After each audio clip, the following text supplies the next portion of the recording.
This session is a 2-hour session. Thank you very much for coming, but it's an overview of work analysis. And it's one of our first sessions we're going to be offering in the next few months related to this topic and also related to structured on-the-job training as well, because we have been feeling that there's a need to address some knowledge and skill gaps among practitioners, among the field, and this might be a good way of beginning to address those gaps. I want to welcome you again. The session will specifically focus on work analysis. And we've sort of identified the analysis of occupations, jobs, and tasks as our focus. As you might imagine, in 2 hours or less, we can't do very much other than be like a skipping stone across the water. We can cover a lot of things, but we can't cover a lot of things in depth. So we'll try our best, but at the same time, as I'm going to ask you in a minute, if you would share with me some of the questions that you might have about the topic. And I'm pretty good at being able to check the chat and kind of weave through what you're telling me if you have any questions. If you have any important questions you want to stop, this is not a lecture. You are welcome to break in, raise your hand, or anything you want to do to ask a question or make a comment. Most of you know that work analysis is a foundational skill. Information from work analysis is the basis for many human resource development programs, quality programs, safety programs. It goes on in organizations. And now increasingly, work analysis is the basis for many apprenticeship programs, workforce development programs as well. Also today, beyond our little bit of a discussion about work analysis, we'll show you just how the SiTUATE platform is able to support being able to conduct work analysis specifically for structured on-the-job training, but all the things that we're going to be talking about are embedded within the platform. I thought you might like to see just a little glimpse of what that can do. So thank you again. Our agenda today is beyond, I guess we've welcomed everybody already. I'm going to ask you to think about some questions that you want to answer for today. And you can feed that to me. We can maybe pause for a minute and hear from you, which is fine. Or if you're more comfortable, you can send it to me in a chat message. I want to share with you my perspective of work analysis and my perspective that has based on, I don't know, I don't want to, it sounds like I'm bragging, but I guess you can, or boasting, but I guess you could view it from more than one perspective. But I started working in this area in the middle 1980s and I have learned quite a bit and have done research on these ideas. And as I'll show you in just a minute, there's a book that I've written on work analysis as well. I want to review some of the major techniques from one perspective of work analysis and occupational analysis, job analysis, task analysis, and so forth, and give you a sense.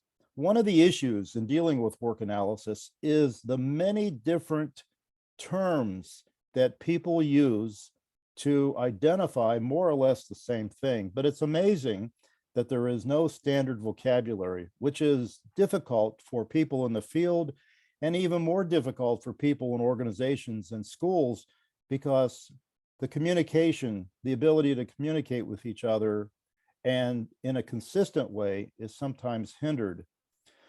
And finally, I want to share with you a little bit of the job analysis process that I use, that I've published, and to how that is represented within SiTUATE, the platform, the digital platform. And then we'll have a chance at the end for your questions and comments and so forth. So this is my agenda. And if you have any other points that you would like to add to the agenda, please add those to a chat and I'll check that as soon as they pop up. I mentioned that I mentioned earlier about the SiTUATE platform is a digital version of structured on-the-job training. As you might know, I have a book on structured on-the-job training. It's been in the market for a while. There, you can see that there's a second edition of it. 2019, I published a book on work analysis in the knowledge economy. There really is no other text in the HR, HRD, or vocational education literature that is the same, provides the same amount of information. And I see that my friend Pete just got out his copy of the Structured on the Job training book. So thank you, Pete. Maybe if there was some way digitally I could autograph it, I would love to do that for you, but I can't do that. So these are references, and of course, I'd be pleased if you thought these could be useful, but I should mention that everything that you're going to hear today is based on the book on the right, the work analysis book, which is pretty complete. It's about 300 pages long, and it's written from a practice perspective that people can use the information. I got involved in thinking about analyzing work back in the 1980s. I was a new faculty member, both at Southern Illinois University at Carbondale and also at Ohio State University later on, because I became interested in structured on the job training. And I realized that if you were going to have an effective structured on the job training program, that trainees should have a clear understanding of the work that they were going to be asked to learn. Many OJT programs purport to be structured and planned, but that's a point that they leave out. They don't provide that level of information to trainees. And I realized that if it was going to be consistent with the needs of organizations, employers, and employees and learners, that you had to delve more deeply into the work that you expected them to learn, especially when you're using experienced employees as trainers. Because even though experienced employees may have the subject matter knowledge, you want those people to deliver the content consistently. So from that perspective, I became interested in work analysis, and it grew outwards from looking at what tasks people were performing to the jobs, occupations, work processes, and so forth. And that's where I am today, feeling that I have explored this topic and enjoyed what the information, that the insights that it has provided for me, and also being able to share this with people outside as well. I'm curious about your questions about the topic as we go forward.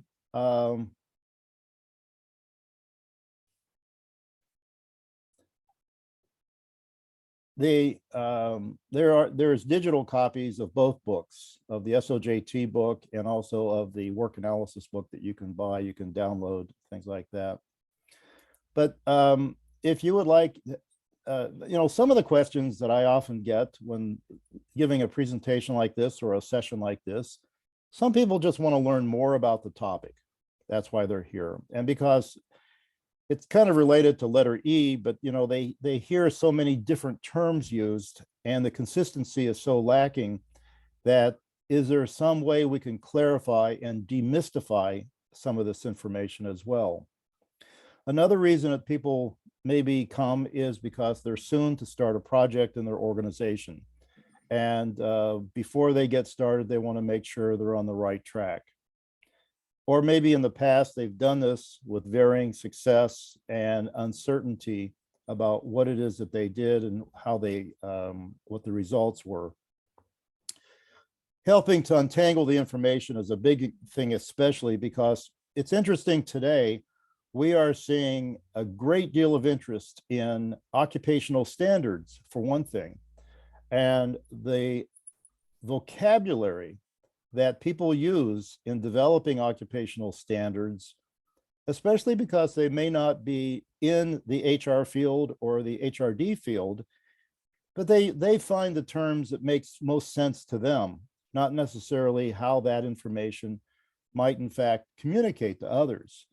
So there is a lot of inconsistency in terms of how the vocabulary is used.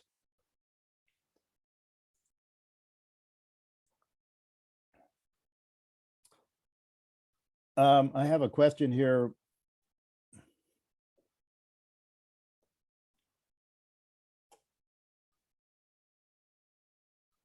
Okay, thanks, Robert.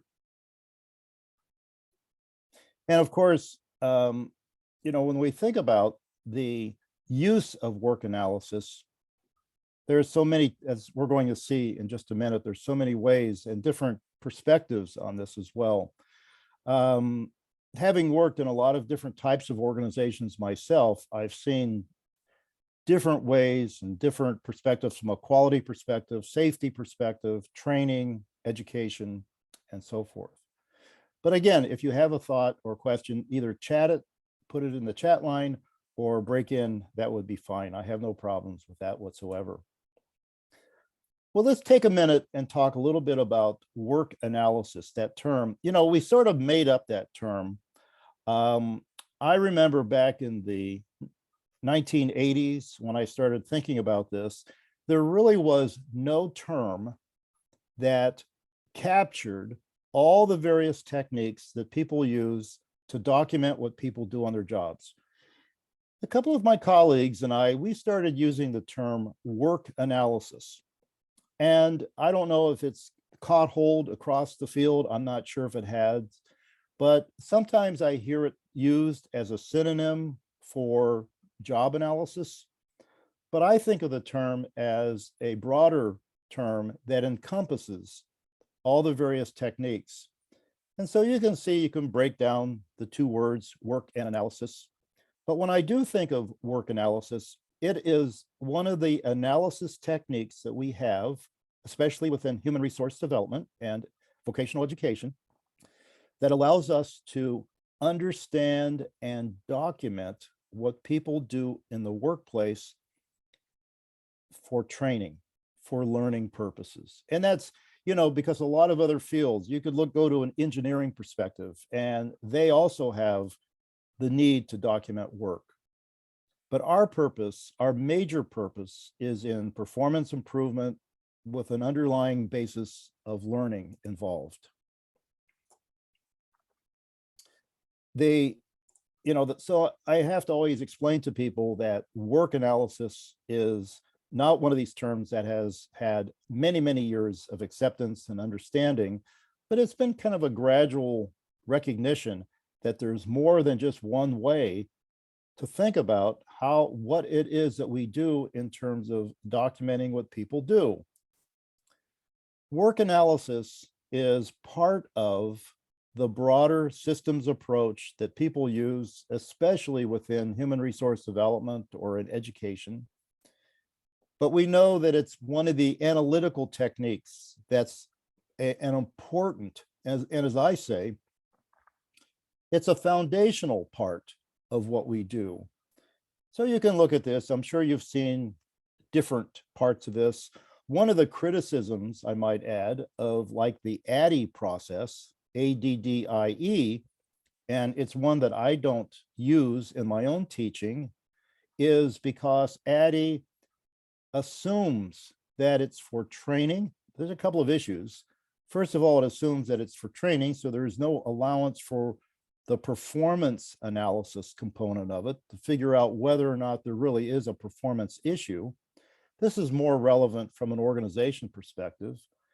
And then also it's very weak in terms of the work analysis, in terms of the job analysis. I might tell you up front, and a lot of people don't realize this, but training objectives are meant to be derived from the tasks that you identify.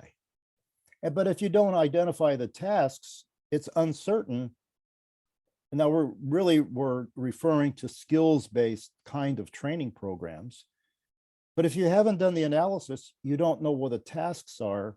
And so I'm not sure where the objectives come from. They sort of come out of somebody's best guess. So as you can see here, work analysis is a foundational aspect as part of the systems approach that all of us use in one way or another. If in your own areas, it might be of some interest to think about where that fits in. the understanding of the work that people do and how that's used for developing training programs, or, you can think about OD in terms of performance improvement, and even with career development in terms of identifying occupations. We'll talk more about that in just a minute as well. Well, in my book, I go to a great extent to make the point that work analysis is a foundational skill for people. And unfortunately, what we are seeing right now is in many graduate preparation programs, and from a lot of different perspectives, it's not something that's emphasized in many programs for a lot of different reasons. Maybe not go there. But we know that the information from a work analysis gives us a lot of useful tools. It gives us information for a job description, for training objectives, standards when we deliver training. The actual training content comes from a work analysis, job analysis, task analysis. We develop performance support or standard operating procedures from some aspect of a work analysis. Many times in organizations, maybe you know this true, is that the organization managers will ask engineers to go ahead and make up the SOPs and things like that in the company. Let the subject matter experts do it. That's a little risky. It can be done, but it's a little risky because you don't know if, first of all, these individuals truly know the work, and if they can facilitate themselves to bring the work out on a piece of paper. And we don't know the perspective that they are using when they write the information. When we, and I talk about myself as being a person who's content free when I work in organizations, when I work with a subject matter expert, my perspective is always about who's going to receive this document, who's going to read this document and refer to it, the trainer and the trainees.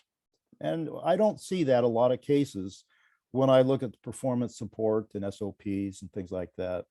And of course, work analysis is critical for safety and quality, performance ratings, and obviously an understanding for performance improvement. So we just know that, this idea of work analysis is so important. But this is interesting about work analysis from my experience. I don't know what your experience has been, but maybe after I bring it up, it will appear to you, it will enlighten you and make it apparent to you what has been happening. When we think about work analysis, from my perspective, work analysis addresses two major questions. The first question is, what is the work that people do? So when you're thinking about that question, you're saying, irrespective of the employees that are doing the work, the job or the occupation is going to remain the same. What are the components of that work? Okay. And as we'll see in just a minute, when you think about that question, you're thinking about things such as job analysis, occupational analysis, task analysis. Those are techniques that seek to address that major question. But there's another major question that's also asked, and I have had so many experiences where people in organizations commingle these two questions together without realizing that they're asking two different things. And that's why I keep them within the same basket of work analysis, but I make sure that people understand that these are different questions with different answers. The second question is, what are the characteristics of the people who successfully do the work? And that's where we come into the competencies, the individual competencies. So when people say, what's required to be able to be a team leader or a project manager. So that's when they say, you know, attention to detail or a customer service orientation. That is asking the question about the individuals. The individuals, not the work itself. I mean, it's in the context of the work, but you're more focused about the composition of the individuals. We'll talk about this more later. But I think if you look at most documents, either a job analysis or an occupational analysis, you'll find that information about both of those questions are addressed. And the interesting thing about it is they each require a different process to come up with the answer. I've observed many sessions, which I haven't been involved with, to do a job analysis. And then at the end of the job analysis process, the facilitator will ask the subject matter experts, tell me what it is that's important for people to perform this job or this occupation. And people give their opinions. And I try to make the point that when you ask that question, that deserves the same amount of systematic approach that you used for the job analysis. You can't just guess of what that answer might be. I'd like you to reflect just for a minute, you know, if you've had conversations with people and organizations, managers, and almost invariably, managers will refer to people who have been successful in their jobs.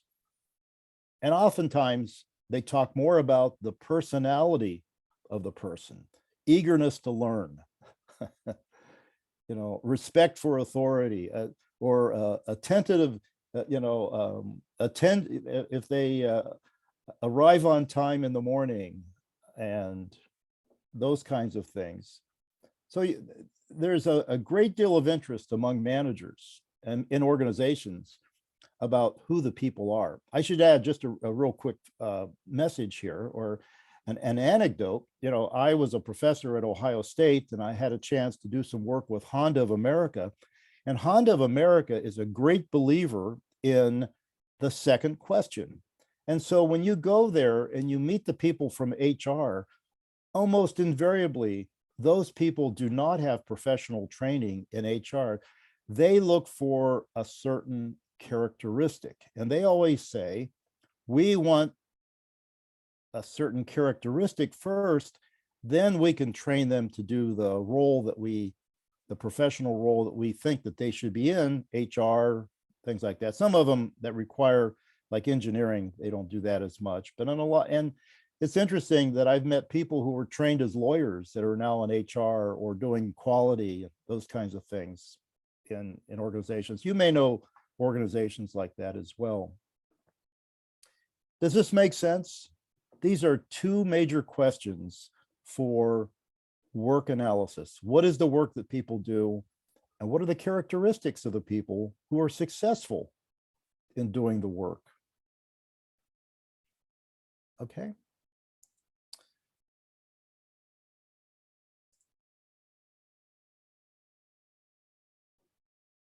What theoretical frameworks? Well, that's a good question, Robert, because that's kind of like a lead in to the picture that's on the screen right now. When we ask the first question, what is the work that people do? We have to admit that a lot of it is still influenced to some degree by the activities of people that occurred at the turn of the century, 1900, 1910. That's not entirely true, but we still have that same sense of breaking things down, of understanding component parts of behavior and finding words to describe that. So you can see this is a representation of the work of Frederick Taylor. Most all of us have remembered Taylor and Taylorism and scientific management and time and motion study. But when you think about the theoretical backdrop that Robert's asking, if you read in the book, Robert, in my book, you'll see that those two questions come from two very different perspectives of psychology. The first question, it comes from more of an industrial psychology perspective, and the second one comes from a more of a personality psychology perspective, individual differences in that respect. Did I pay you to ask that? Okay. So one of the things, though, that is of importance to recognize is that when we think about work analysis, and work analysis coming from this perspective of what is the work, people criticize it because it does have its roots back in the old days a little bit. But we also know that we have to have techniques. We have an assumption that anything that people do, any human behavior, this is an assumption that we can document anything that people do.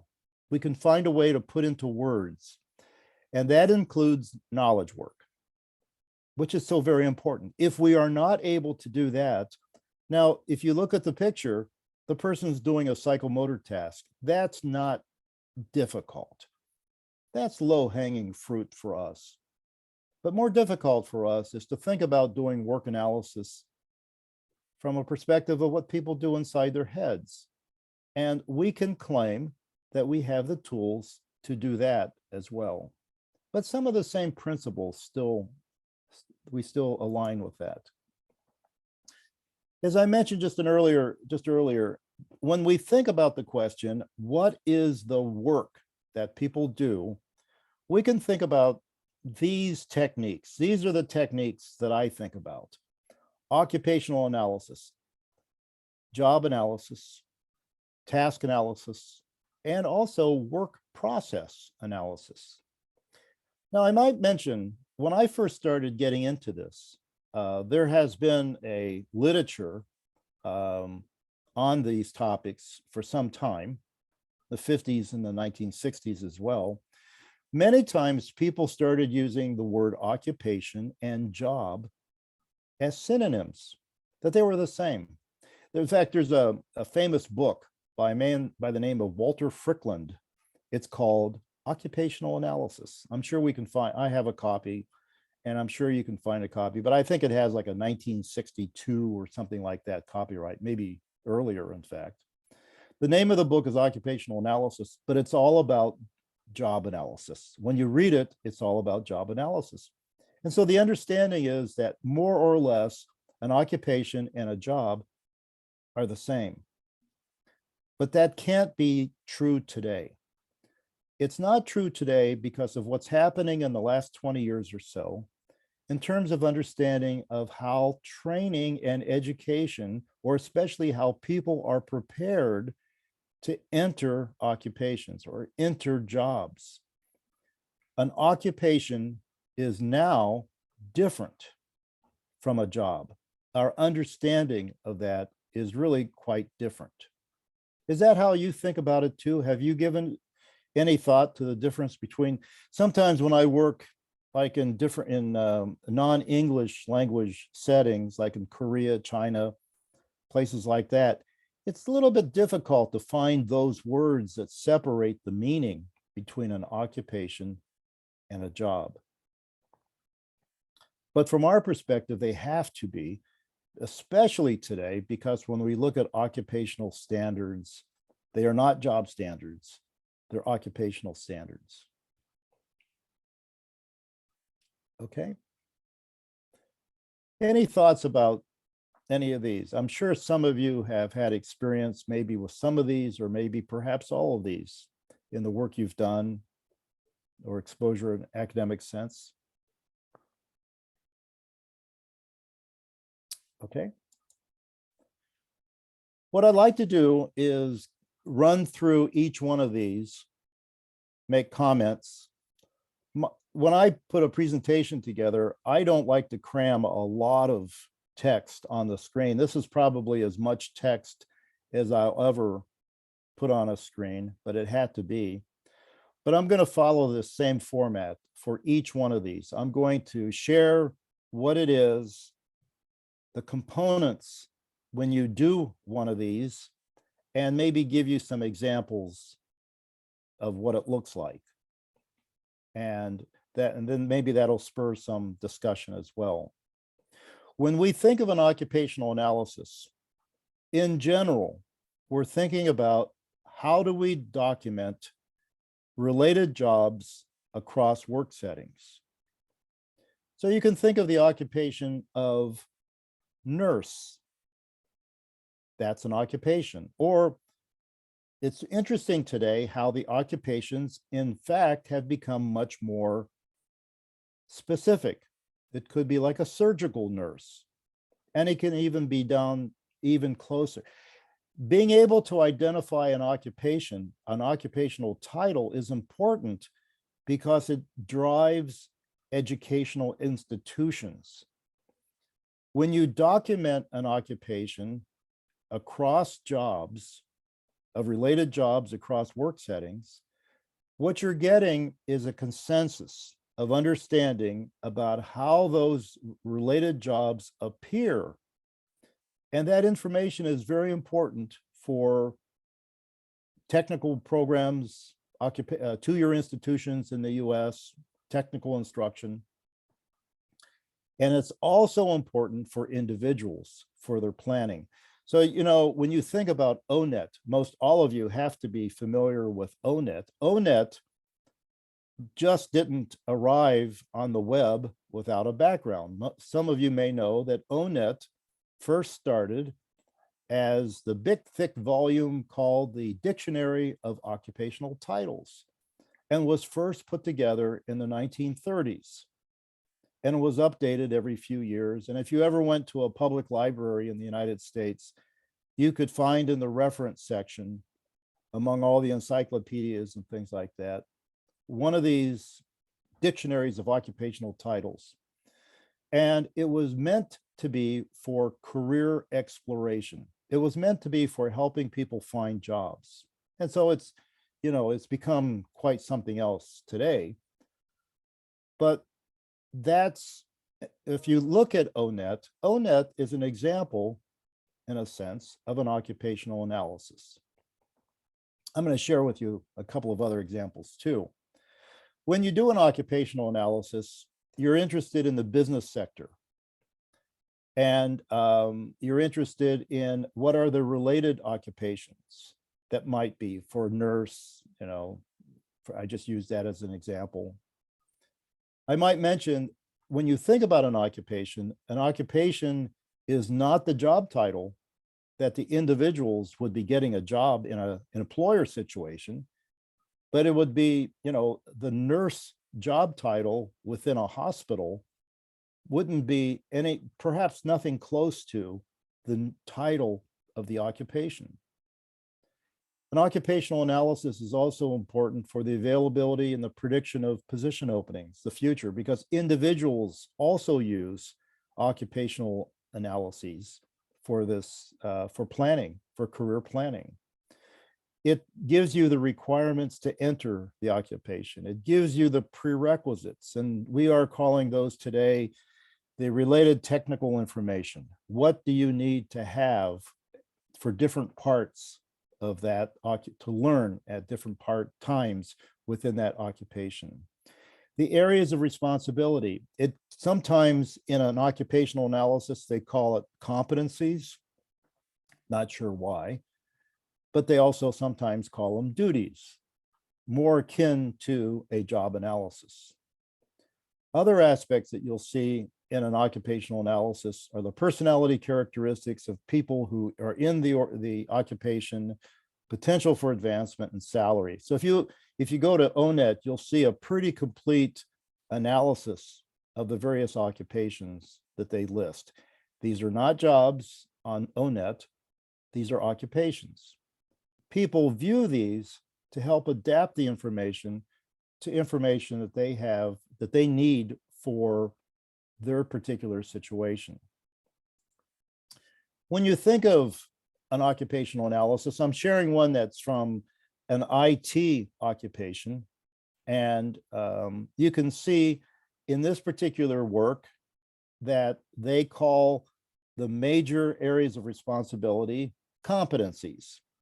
That's another way, another way of confusing the reader who looks at other documents and comes up with a different way of looking at it. But you can see on the middle page, you can see the occupational title, and on the middle page, you can see the list of competencies. This is public domain information, so you can get this. And also on the right-hand side, the page shows, in this case, what would be the recommended related technical instruction for a person wanting to enter this particular occupation. Very typical, somewhat in this particular case, there's a little bit more limited information than sometimes you'll see. When a community college or a technical school does an occupational analysis, they typically go the entire route. They include everything because they may use the information also for advisement, for counseling, for people. This is extremely important today because of the people that have dropped out of the workforce and need to come back in, but require perhaps to rethink what their intent is, what their role might be in the workforce. So occupational analysis is pretty important right now. And that's why it's important. It's important as a distinct entity. And that's why it's so important to distinguish it from a job analysis as opposed to an occupational analysis. A job analysis is done within a single setting.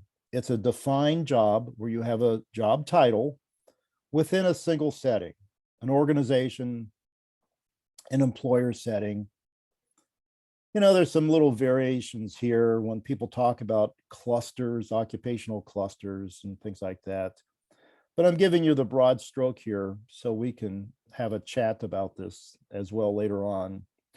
When we do a job analysis, when most people do a job analysis, they helps them identify and confirm the job title. The job description many times is viewed from an HR perspective as the job description includes all of this information. But remember, we're thinking about this from a learning perspective. We're thinking about it from an instruction perspective, training, not from an HR perspective. If anybody's interested, I can share with you what my perspective is on job descriptions. It's in the book too, but I use job descriptions as part of training, not the long version that people sometimes see, but just a 3-sentence, excuse me, a 3-sentence version that can be used as part of the SOJT.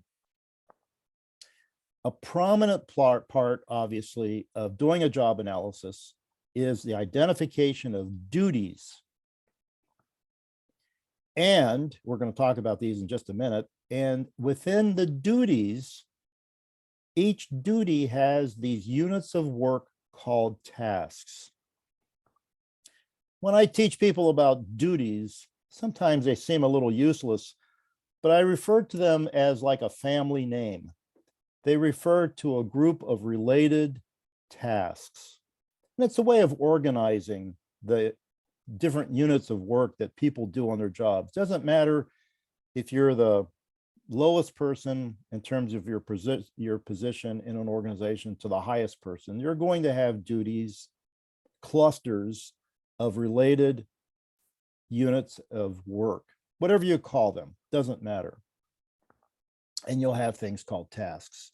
I've highlighted these because, especially tasks, a task is the core for everything that we think about in terms of training. It's the content that people learn. It could be, Pete, area of responsibility. And I often see that those terms used as synonyms. Areas of responsibility and a duty statement. But there are certain rules that I'm going to share with you that I like to follow in terms of expressing what is that duty and what are those tasks.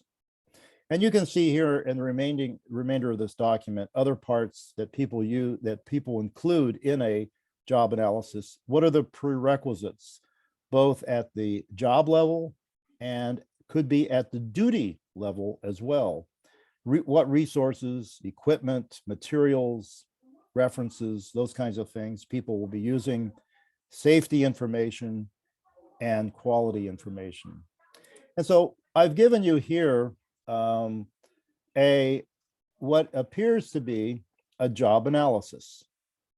So you have a job title at the top, tech support specialist, and you have identifying the duty statements, troubleshooting basic IT hardware, and you have these tasks that are related to that duty. Okay. Now, later on, I'm going to share with you the process and being able to assemble this information. And sometimes this looks pretty daunting when, I talk to people, clients and things like that. And, in some respects, it looks like, well, how do you do this? It looks like rocket science. You got to get into the weeds. You got to talk to people. And it looks like it's very kind of difficult thing to do. But when you start learning the rules on how to do this,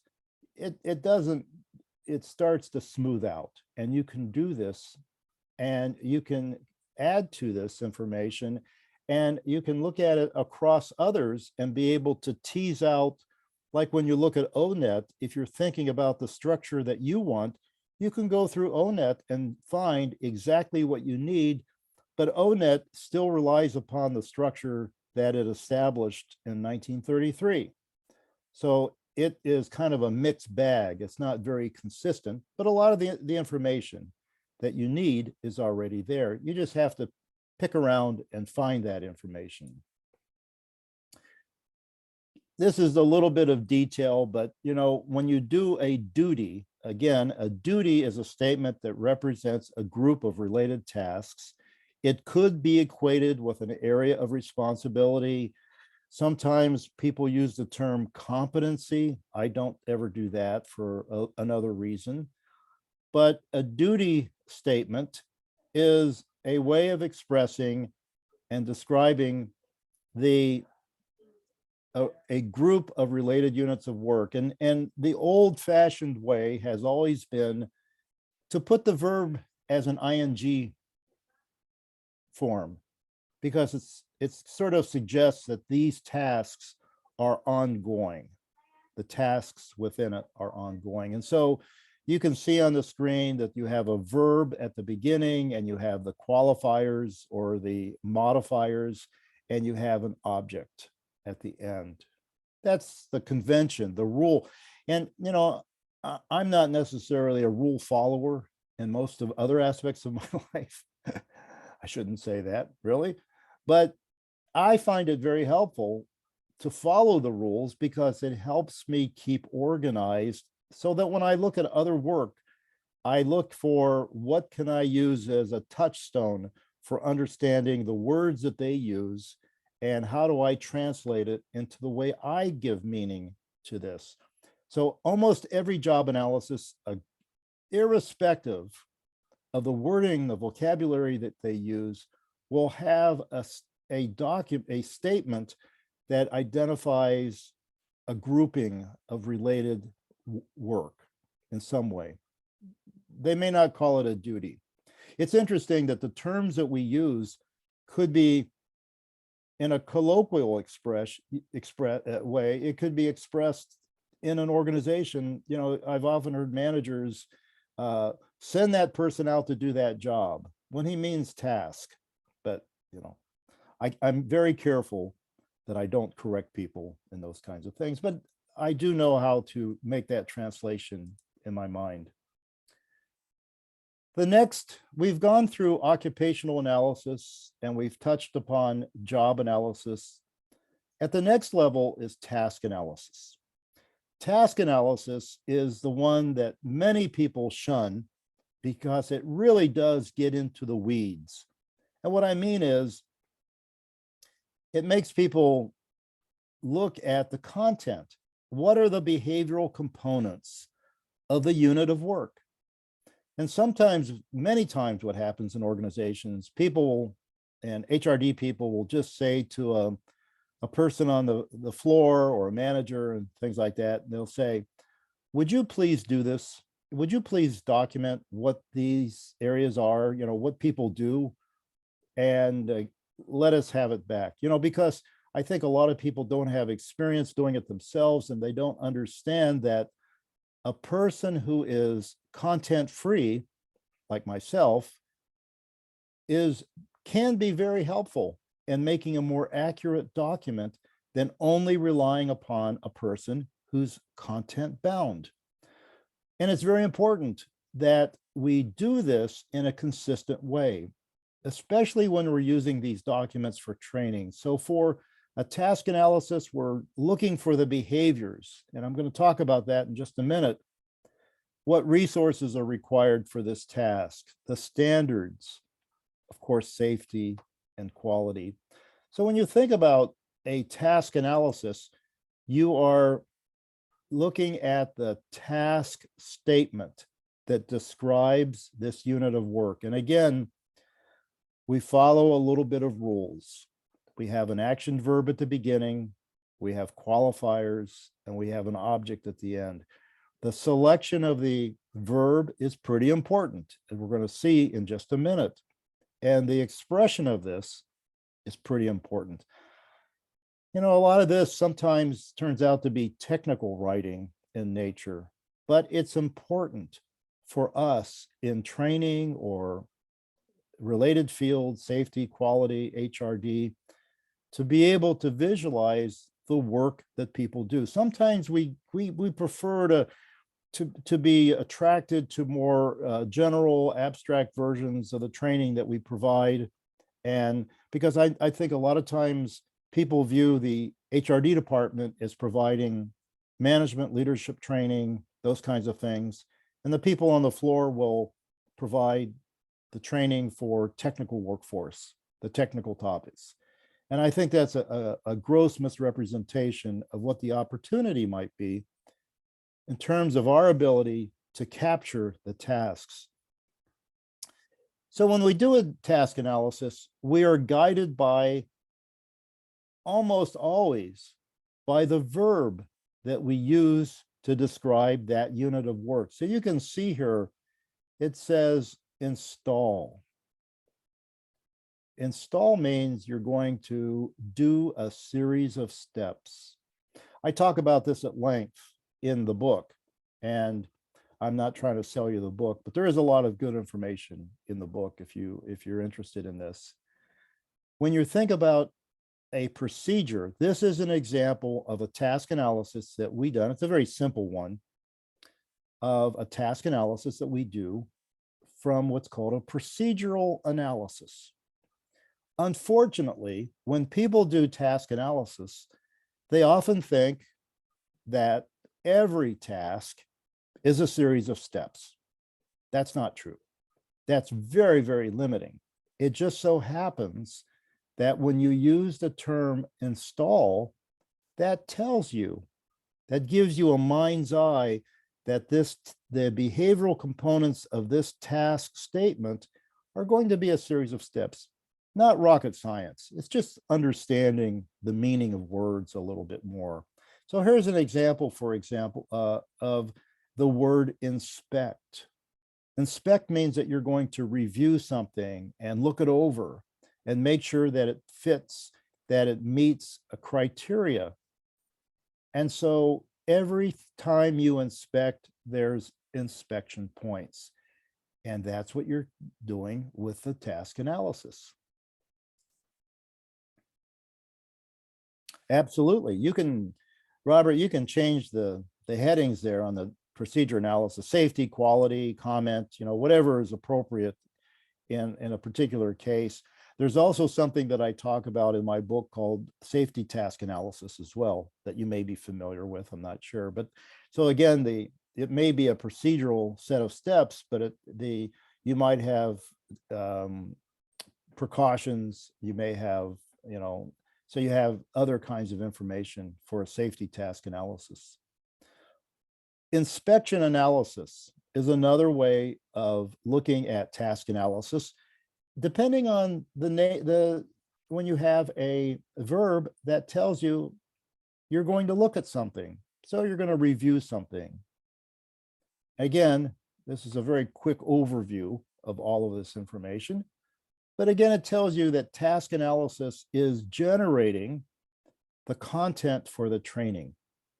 It's generating the content for the training, and it's also generating the prerequisites. I've had a discussion, especially recently, with people about the related technical instruction. And there has been a couple of, there appears to be the prevailing, unfortunately, way of identifying technical, the related technical instruction is to ask for somebody to give an informed opinion of what courses or experiences trainees must have. And I have pointed out to people that may be okay, but it's more systematic and more accurate to start with the work first. After doing the job analysis and task analysis, you ask the question, what should people be able to know and do to perform this duty? You know, you might come up with the same answers as before, but at least what you can do is, as I don't have it here in our presentation today, but you can do what's called a crosswalk. You can show the relationship between the related technical instruction, which is really the prerequisites, and the actual work that people are expected to do. And it's much more systematic, and for me, makes a lot more sense. Well, that's a good question about steps and sub-steps. You know, I see people get involved in that. And I'm many times when people do a task analysis, they document the task and they go into steps and sub-steps and all those kinds of things. And I personally don't necessarily use sub-steps. And this is a little bit of a digression, but since you asked the question, I will digress.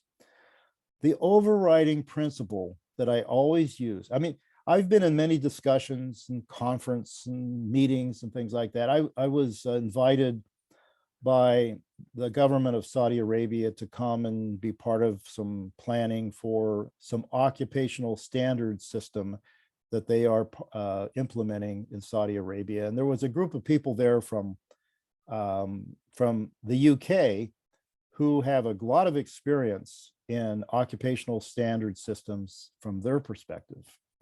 And they look at things and they think, well, that's not what we do, so it's no good. I judge whatever the product is by what it provides for the next step. And what I mean by that, if I look at a task analysis and they have a whole complex system of steps and sub-steps and things like that, well, that may all be accurate and true and everything, but I think to myself, this task analysis is not the end product. The task analysis is meant for training. So how would I express, if I'm a trainer explaining this information, how would I be able to do that? Would it be easier just to break out all the sub-steps as steps? Would that be easier to train from? Or would it be easier to keep the sub-steps within that? Does that explanation make sense? It's not a matter of arguing over format. It's trying to figure out what information will feed into the next step of the process. Job analysis, task analysis, occupational analysis, they are not the endpoints. They inform the next step in the process.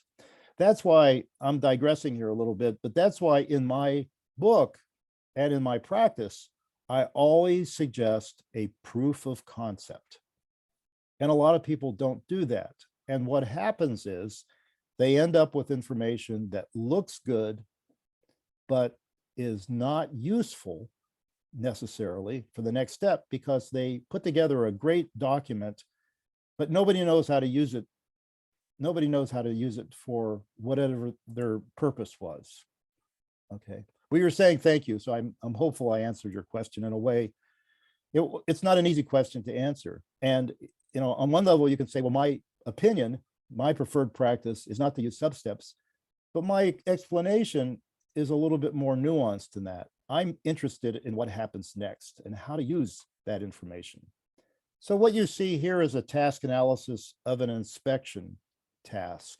And here's a very simple task analysis when you do a troubleshoot. You troubleshoot something. So these are the ways that you can do a task analysis. This is the conventions that I have developed and seem to work. And we'll talk a little bit more about the nuances about knowledge work and things like that. If you're interested, we can get back to that. So you can see from a troubleshooting perspective that I like to use to analyze a task. You can see from the verb troubleshoot, and you can see problem, situation, the cause, and the action. I find that if you can train subject matter experts in your organization, you can get a lot of this information, and then somebody who has some skills and some understanding of the rules, they can shape it up. But the first version might, in fact, be something that somebody else can do. These are the kind of tasks, tasks that I think are important when we do a task analysis. And I have so many unfortunate instances where people believe that the only way to do a task analysis is to present it as a series of steps. And that's assuming that everything that people do on their jobs is a procedure. And that's not true. We know that. We know that people solve problems. We know that they make decisions. We know that they look things over and review things, especially important for quality. We know that people adjust and revise things. And we know that people are engaged in processes too. And I'll come back with that later based on your interest, but please remind me, I would hope that we get a chance to talk about knowledge work and how knowledge work fits into this understanding as well. But this is very important. We cannot believe that work analysis is only for manipulative tasks, tasks that you can observe easily, installing this, uninstalling, removing, those kinds of things. Easy things that only some people can do, that only certain jobs involve.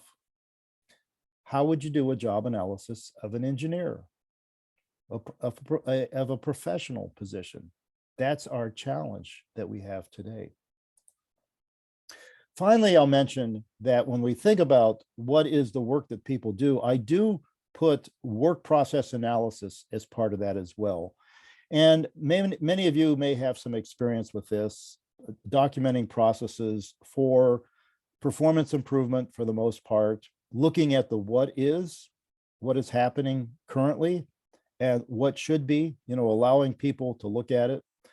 I have some rules in doing that. It's pretty important. And, I'll just mention this, but in the SiTUATE platform, because of my belief in the importance of work processes, we have added a onboarding template where people can identify the tasks that somebody might be performing on their jobs, but also in that template is also to look at documenting the processes that a new hire person would be involved in, so that a manager could review easily which processes the new employee would be involved in.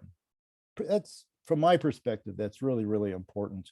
But when you're documenting processes, work processes, you look at these kinds of things. And here's something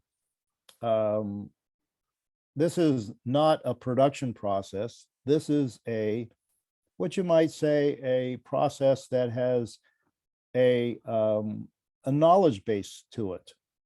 I am assuming that most all of you have seen this representation before. It's the swim lane perspective.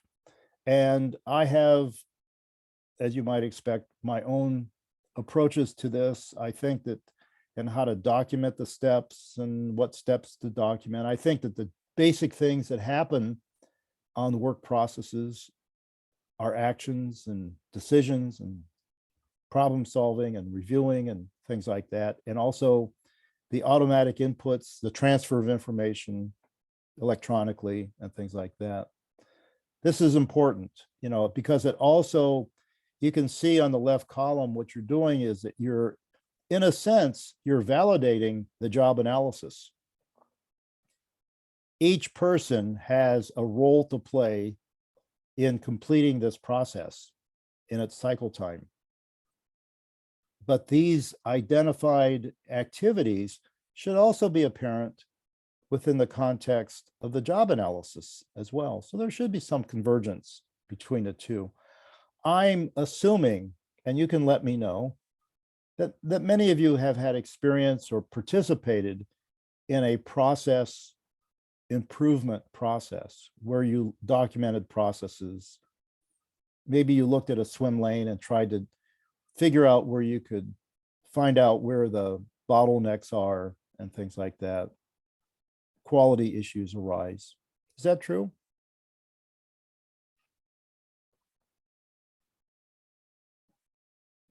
Okay.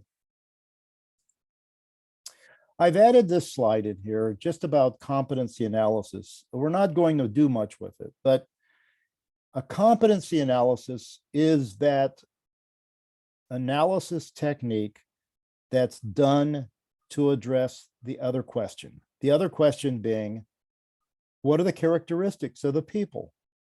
What are the characteristics of the people? Now, I sort of put this in here again because it sort of wraps around the idea of what we've just discussed here in terms of the others being occupational analysis, job analysis, task analysis, and work process analysis. And you can, if you think about what we just discussed, you can think that this is all about the work, all about the things that people do. And this is about the other aspect. Who are the people? What are the characteristics of those people? And it's often not in a particular job, but it's in a particular role that may be in an organization, such as project manager, supervisor, team leader, those kinds of things that cut across organizations.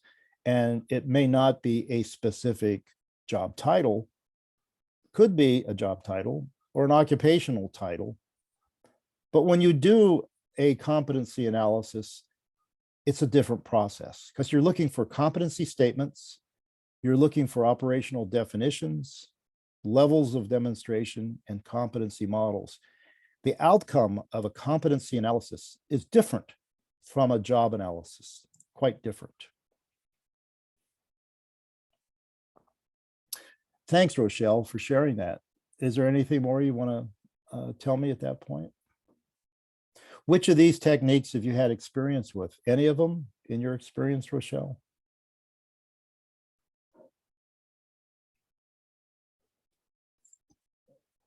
No experience. Okay, so you're here just to learn about what they are. Is that right? That's an interesting point, Brian. Brian's asking the perspective. And this is something that this is a great point because I didn't mention it. When you do the analysis, answering the question, what is it? What is the work? You are not documenting expert performance. Some people mistakenly believe, oh, thanks, Rochelle. I'm not surprised, but they should be doing things like this. But the interesting point is that when you ask the question, what is the work? You are not asking the question, what is the expert's level of work? you're asking the question, typically, what is a trained person's level of ability? In other words, you have to say, because it's being used for training, the benchmark here, the goal is to document what it is that people can do and know at the point of having been trained. Experts is not what we're interested in terms of what is the work. Of course, we're interested in experts. That's, of course, we like experts. We want to know more about them and what they know. But at the same time, when we think about the other question, what is it that what are the characteristics of the most successful people? That changes our focus. We're looking at people like, for example, who are the best salespeople in our organization?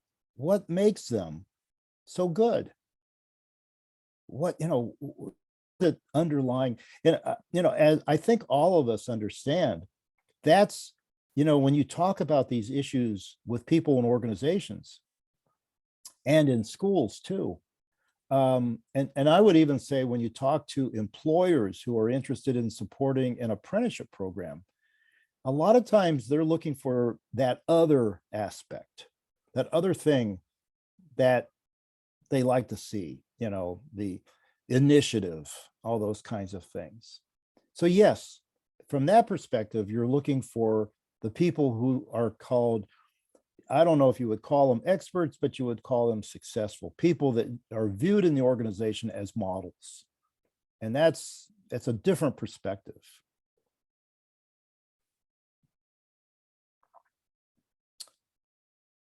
Well, I'm not sure what the difference is in terms of a competency approach and the skills approach. I haven't understood the distinction between what people are making. When people say competency, the word competency is another term that we have that has many different meanings. When I use the word competency, as you can see it on the screen here, so we have the word competency based and those things, but also people use the word competency to refer to an area of ability or a duty. So it's a little confusing sometimes what people are referring to. And I have to overlay my own understandings when I read other people's work and try to figure out what they're really trying to say. But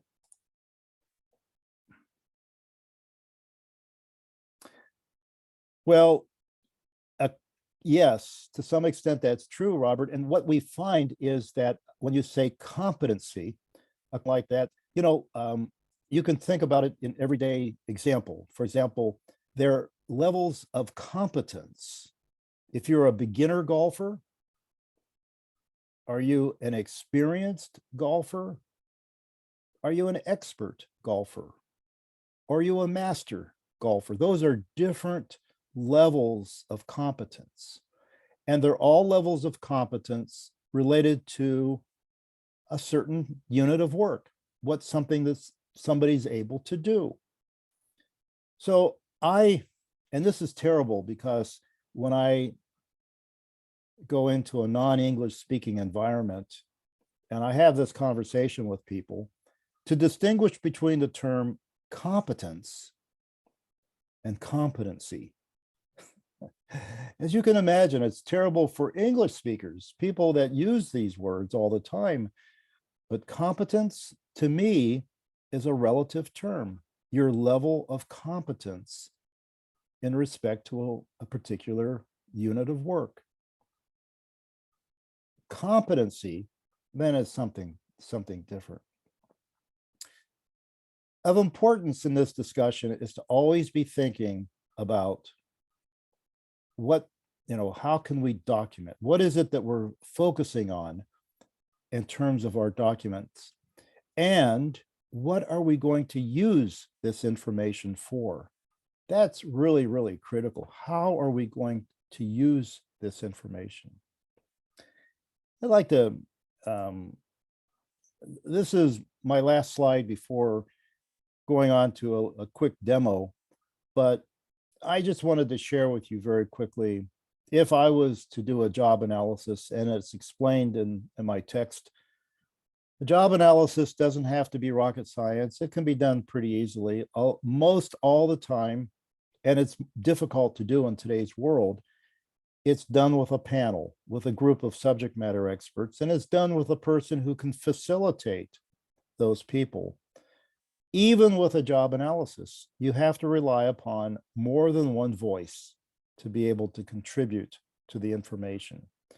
But I think Brian's question about what are you looking for? Are you looking for documenting what experts can do? Or are you documenting what people who are trained can do? I've had many, not many, I guess, is a relative term, but I've had experiences where people have been refused to participate in a process like this because they get insulted. They say, you want me to document, give you information, that same information that it took me 25 years to accumulate. And in one day, you're going to put it all down on a piece of paper.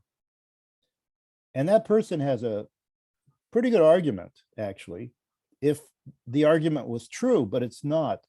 The intent is not to duplicate the expert performance, but the focus of the job analysis is on people who have been trained and ready to go, ready to learn more, because that's where we want to bring our trainees to that point. So we do work with subject matter experts, and we do work with in a panel. I will show you in just a minute in the SiTUATE. A lot of this can't be done anymore face to face, and so SiTUATE makes it possible. I have not seen any other.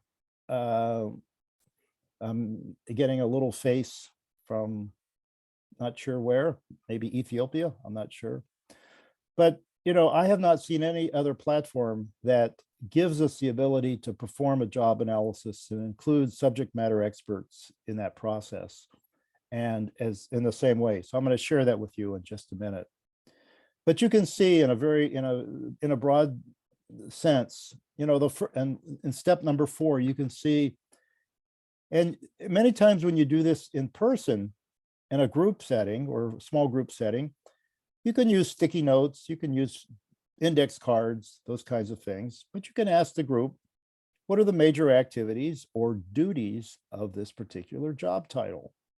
And you have to explain to them what are the rules, how to write this down and things like that. And they come together and they start giving you a consensus, and you start forming this information, but it also has to be combined with other sources like ONET and other job analyses and anything on the web that you can find, things like that.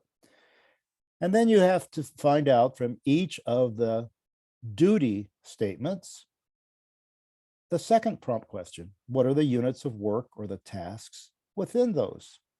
And people are pretty good. It's amazing. You can get them started and they can brainstorm, and they can use sticky notes, they can use the wall, they can use flat paper, all those kinds of things. The facilitator is there, which would be somebody like you, perhaps, or myself, to make sure people are on task and, kind of questioning their, making sure things are clear, not repetitive, they're following the rules, that kind of things. The final question for that is to identify what are the prerequisites, what are the additional information that you want to put into this job analysis. And at the end is, from my perspective, the opportunity to write the job description. The job description, many times people write at the beginning, but it seems like, you could write a job description at the beginning, but it seems like you're more informed about what is the job from a job description. In writing a job description, a brief overview. And if you're interested in that, we can talk about it. But I write a job description in 3 sentences. And because those are the 3 sentences that I think I can include as part of a training program, as part of an SOJT program. when the trainer introduces the information to the trainee. So this is just a thumbnail overview of the job analysis process. Okay. You know what? I'm going to stop here and allow us to chat if you want to, because I'm going to switch the view and we're going to look at very quickly a quick demo of how you can do some of this on a digital platform. And the digital platform, I should say, doesn't do the work for you, but I believe it makes it easier to organize everything and make it possible to follow the rules so you come up with an outcome easier, quicker, and integrated with whatever else that you want to do with that information. So I'm going to stop here and see if you have any comments or questions. Anything that we've said here today is consistent with your understanding. Anything that's inconsistent with your understanding, that's fine too. Maybe you've heard things explained in a different way.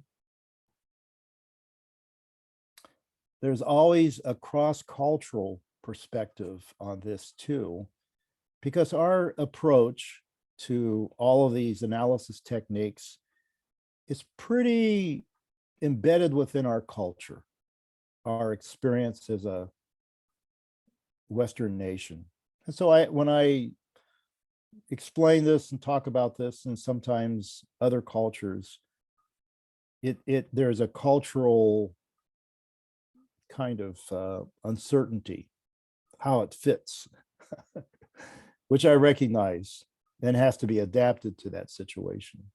You know, we have this cultural perspective of breaking things down and little parts and all those kinds of things. Would anybody like to say anything? Everything has been so clear so far. So, Brian,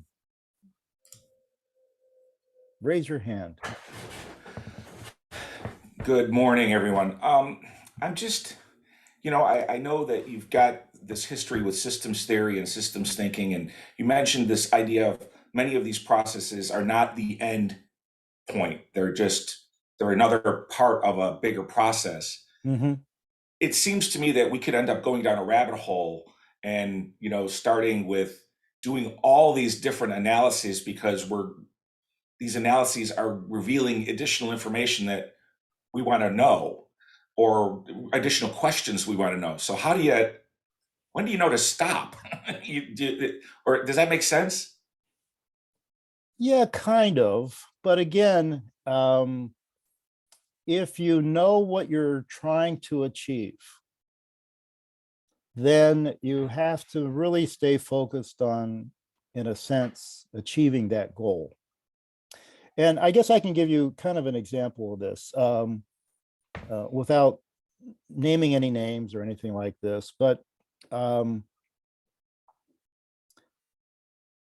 I was at Ohio State, I had the opportunity to interact with and teach a number of Korean PhD students who later went home and to Korea, and they were involved in, some of them were involved in the development of a very famous national occupational standard, NCS, the National Occupational Standard. And it's very national competency standard. It's the occupational standard system within the country of South Korea.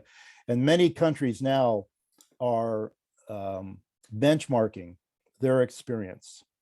And that's fine. It's a great thing. What they didn't do, they didn't hear the full story before they left Ohio State, was they looked and they found and they benchmarked formats for how they were going to organize the structure, but they never did a proof of concept. So they went through a long process of negotiating what should be the categories that should be included, the top, the different format of the NCS documents. They're pretty consistent all the way across. But they never went the next step. They just focused on what the nature of that document would look like. They never did a proof of concept. And I've been to Korea. My life has changed quite a bit since COVID, but I typically have traveled to Korea quite a bit and had a chance to work with people in the what's called within the Ministry of Employment and Labor, the HRD Korea.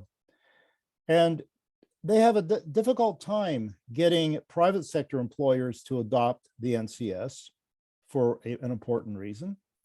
And they also have difficulty for two-year institutions to figure out how to use the NCS for curriculum planning. It turns out that the NCS is best used, from my perspective and my information, by individuals for career planning. And there's a great deal of, they promote it, they try to get companies interested in it and using it as part of the standards for their jobs, but it doesn't work.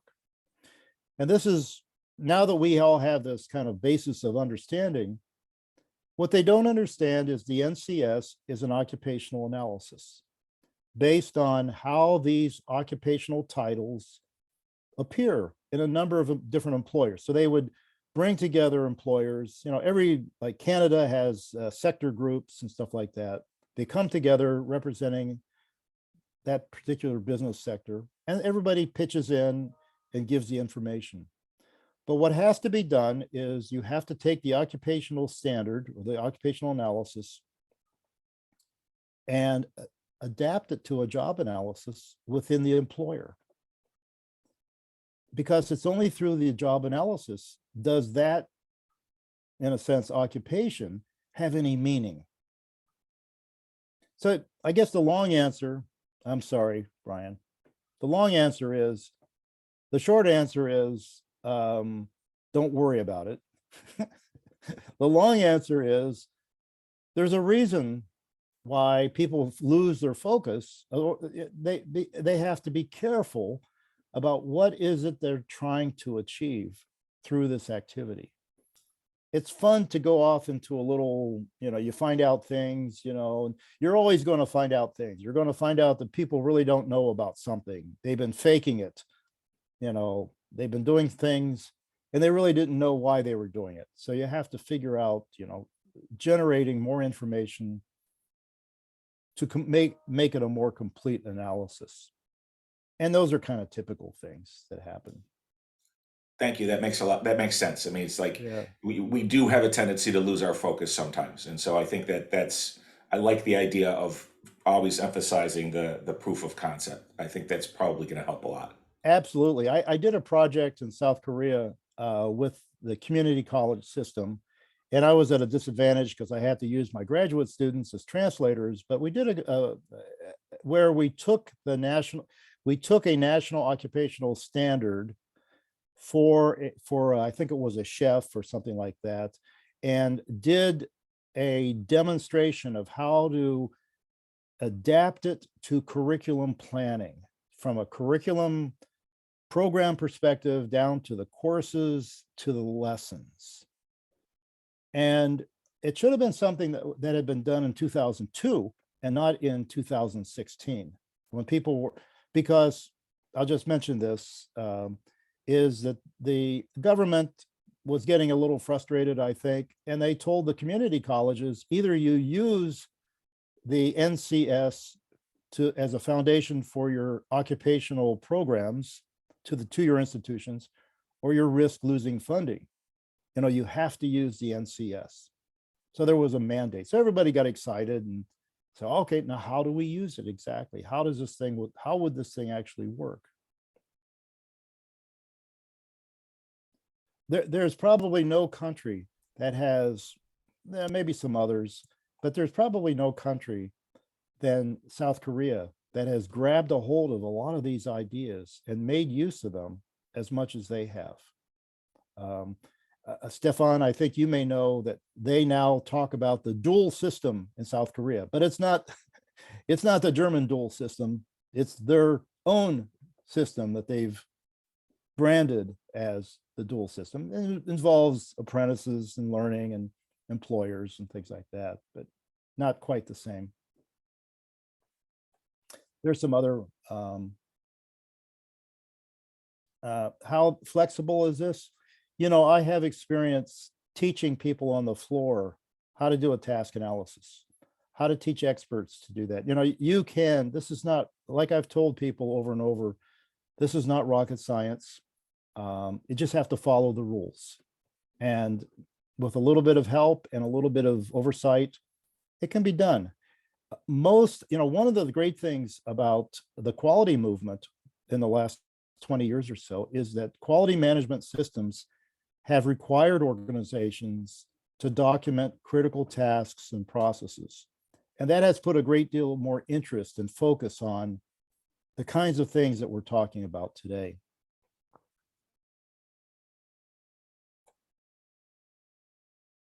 Analysis paralysis. Yeah, that's kind of true, Robert. People say that, but that's where I think it ties into Brian's point too. If you don't know where you're going, if you can't show management or the client what it looks like at the end, you show them an example. This is what we're going to get at the end. I think that helps quite a bit. They understand why the investment is there. They may already say that we have done all this because they have these engineering documents that have already documented many of the critical tasks in the organization, but I find them not useful typically from a training perspective. It's kind of important to think about that from a training perspective. Thank you for your, Brian is asking about measuring the effectiveness of work analysis. And I guess the most important way, when you say effectiveness, I think of the word validity. And okay, here's another a little bit of a long expression of this, but when you do a work analysis, it is a document that is a working document. So it may be true, the information at one point in time, but obviously it's not tucked away and forgotten about. It has to be updated because the work changes, people's opinion change, those kinds of things. So you have to have some way of making sure that you can update the information as much as possible. So measuring the effectiveness of a work analysis means, to me, does it document what we have done today, what's going on today, and have I set up a system where I can update that easily because we know the work is going to change.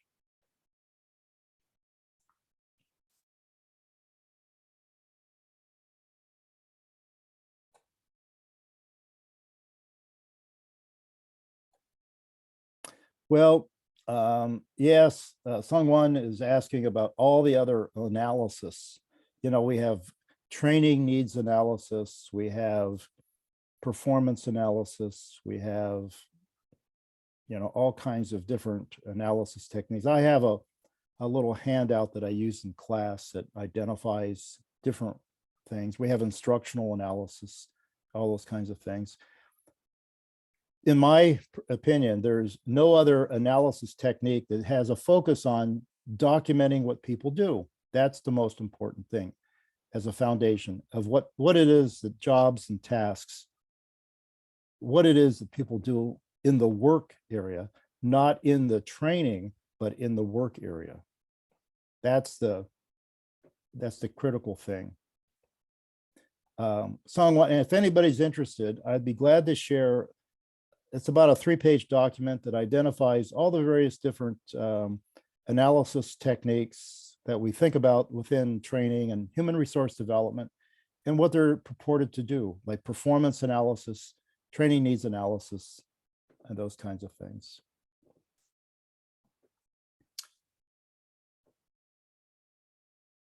I shared it with Brian earlier. So if you're interested, we can easily make it available to you. Any other thoughts? One point before we leave this is that work analysis is probably the least taught part of most HRD programs these days, unfortunately. Maybe because a lot of faculty haven't had a lot of experience on the topic, and that's too bad. So a lot of practitioners go out and they don't think it's part of their jobs, and because they haven't been exposed to it, and that's too bad. Okay, We have a little bit of time left, and what I'd like to do, we can come back with our discussion. I'm going to stop share, and I'm going to bring up the page on SiTUATE. And, this is not a sales pitch for SiTUATE, but SiTUATE is a digital platform that I'm responsible for that is in the marketplace, and it's a digital version of structured on-the-job training. What's different about it is a couple of things. First of all, it gives you the ability through some templates to be able to do work analysis, to be able to generate a job analysis or even an occupational analysis, a task analysis, and then it integrates that information, pre-fills that information to be able to have training guides to be able to deliver structured on-the-job training.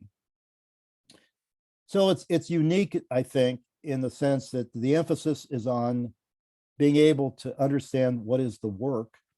And it's also unique in the sense, I think, in the sense that it integrates that information. So in practice, if you do a job or task analysis, you have to then start moving information into another document and those kinds of things. And this does that for you. Let me show you. This is the login page of our demo.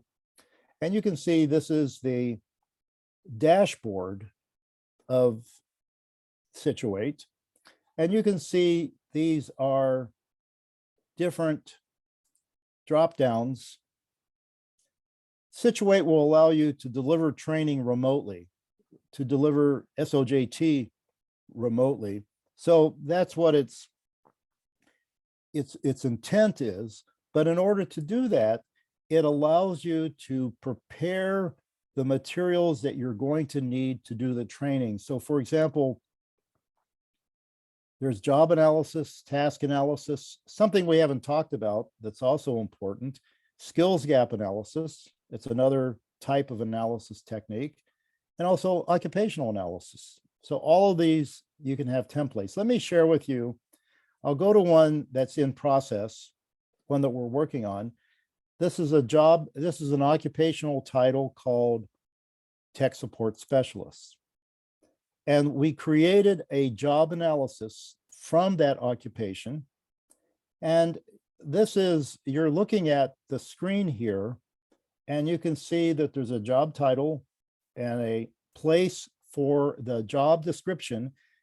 And you can see it uses my 3-sentence format for a job description. Each sentence has a purpose. And so it's not like you're writing a creative writing assignment. Each sentence has a purpose so that it's consistent across. Why do I do that?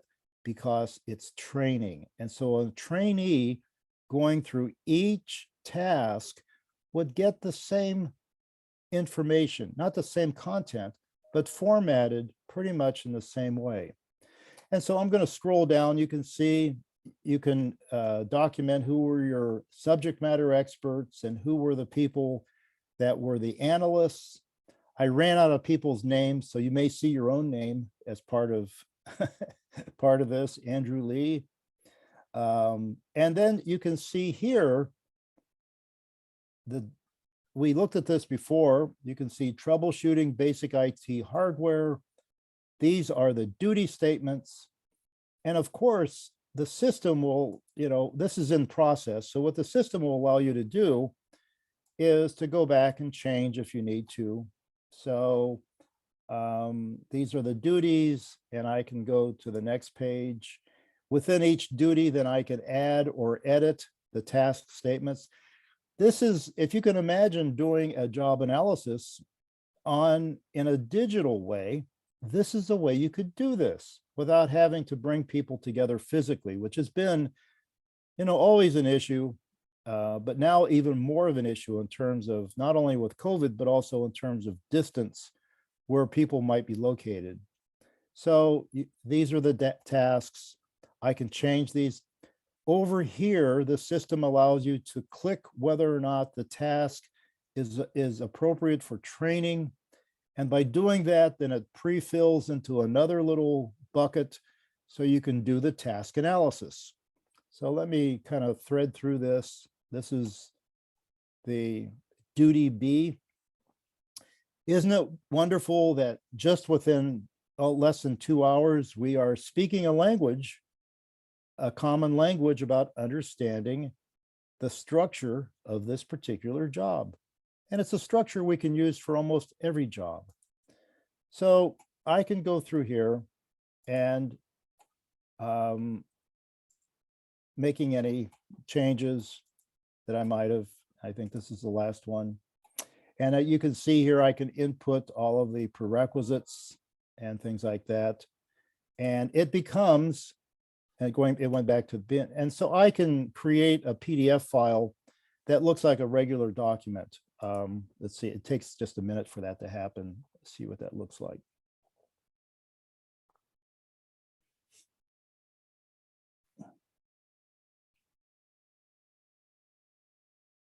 So, what you get is you can change the format. This is just the format that we have, or the fonts or the sizes and things like that. So if you need a formal document to say this is the job analysis of this job, this can be used in that way. And the margins here are a little disconnected, but that can be fixed. So anyways, this is a job analysis. So in this case,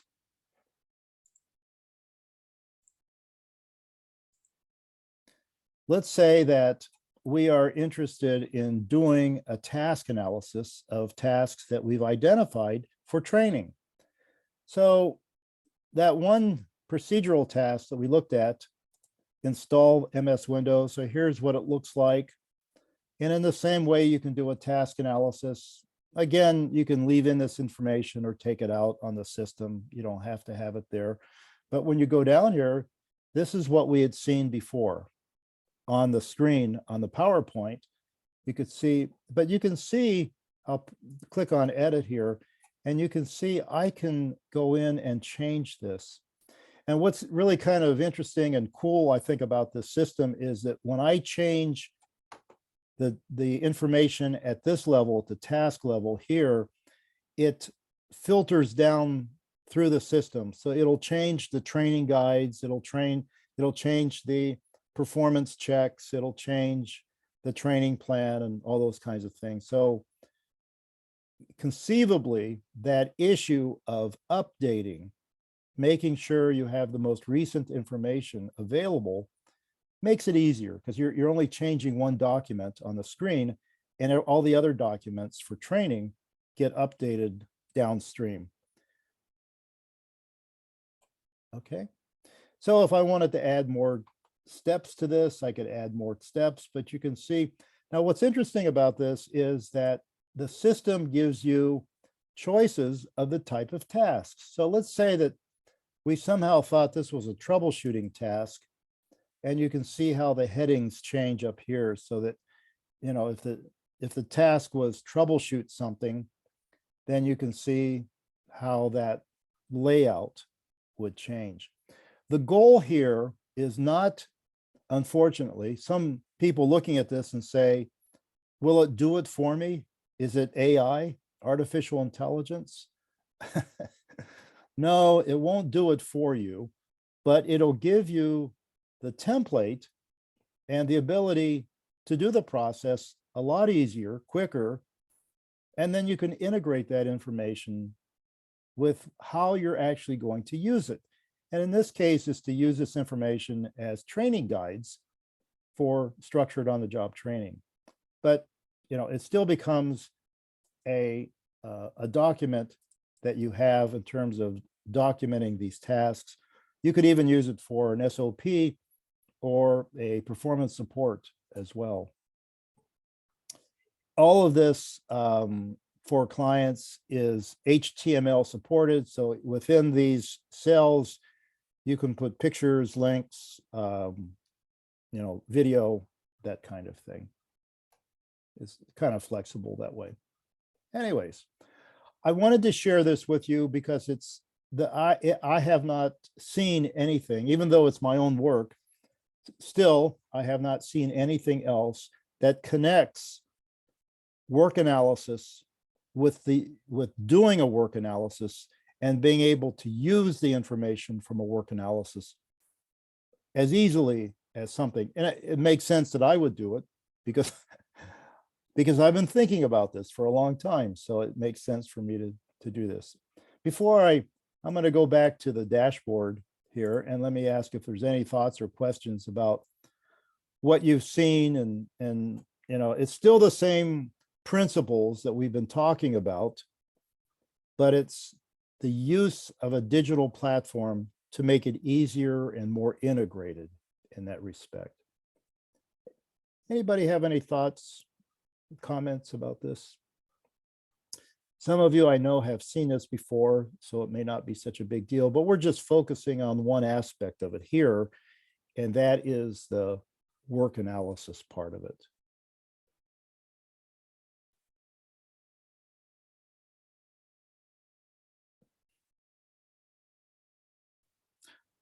I guess I'm going to pick out somebody that I know. Brian, if you're still there listening in, can I ask you, I think this is the first time that you've seen SiTUATE. Is that correct?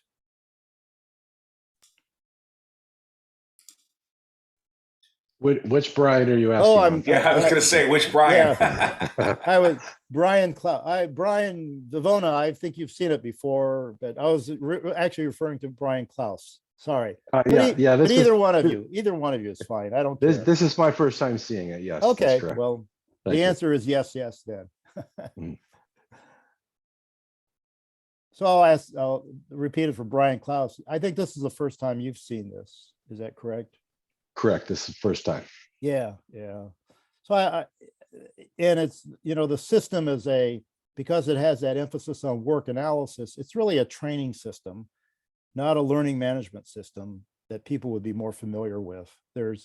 I've not seen a learning management system that has the capability to be able to do the analysis that we've just looked at.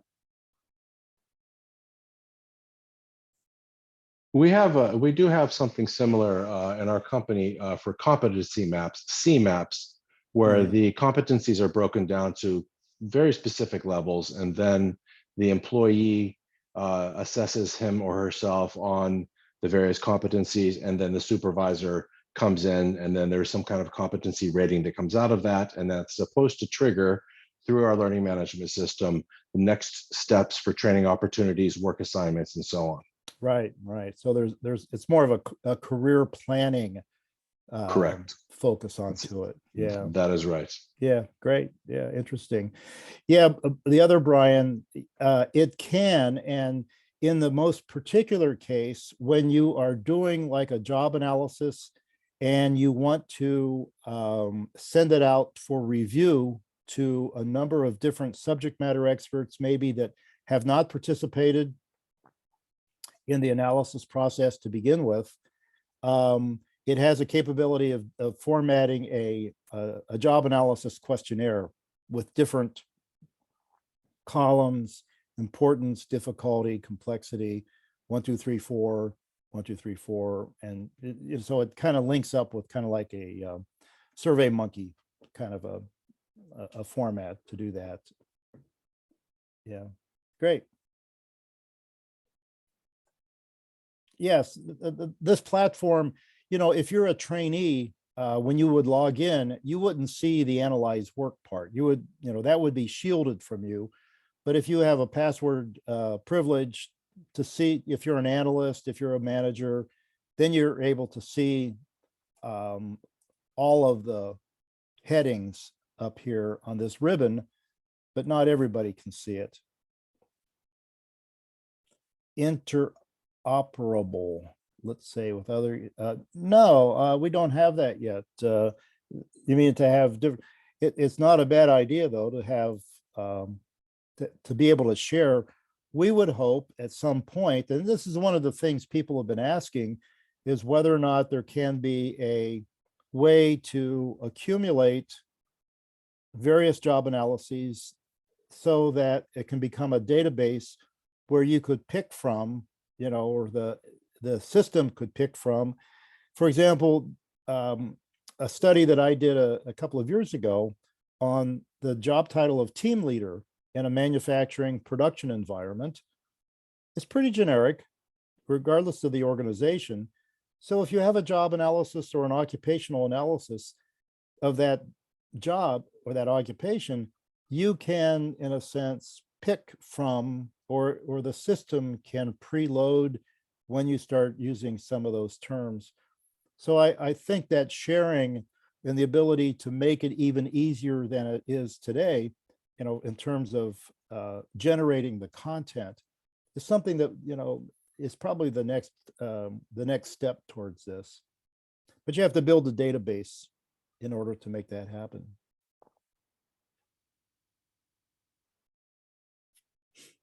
Have I made people more excited about understanding work?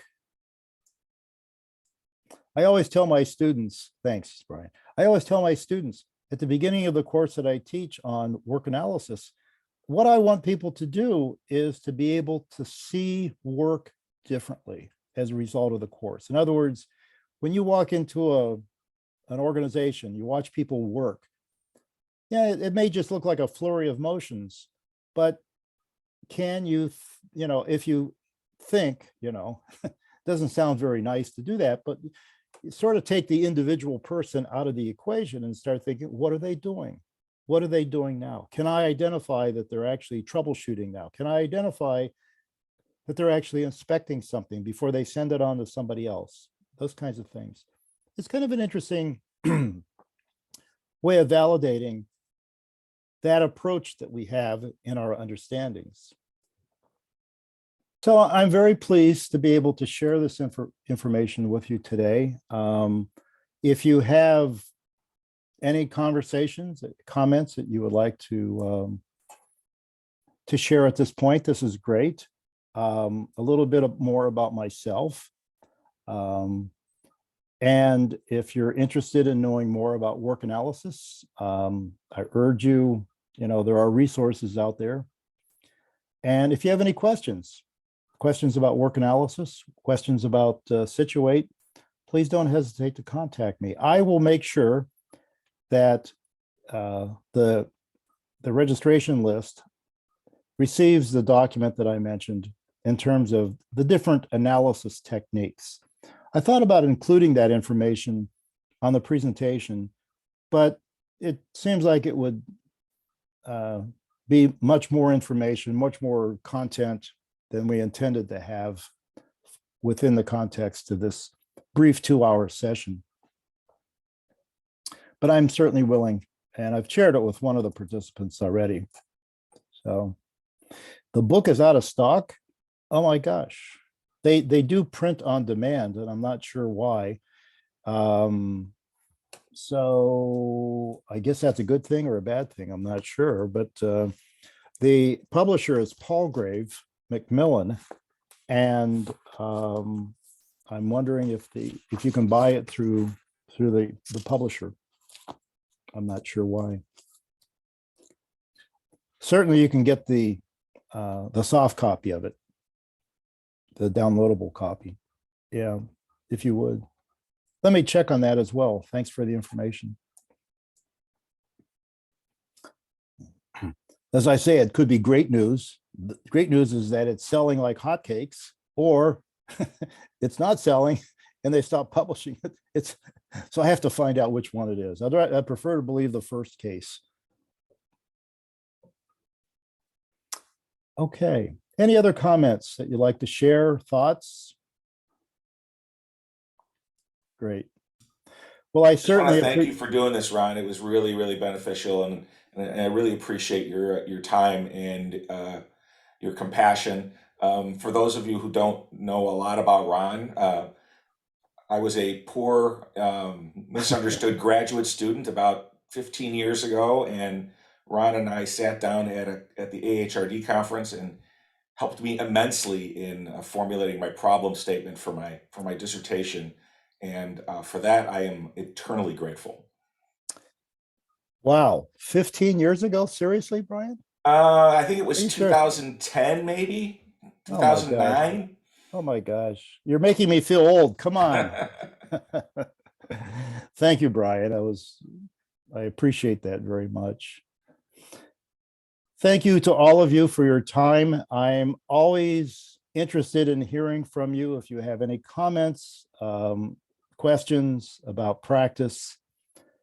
So thank you very much. We will follow up with you and see if there's any other ways that we can serve you. But thank you again for your time, and I wish you a great day and a great weekend. Thank you very much.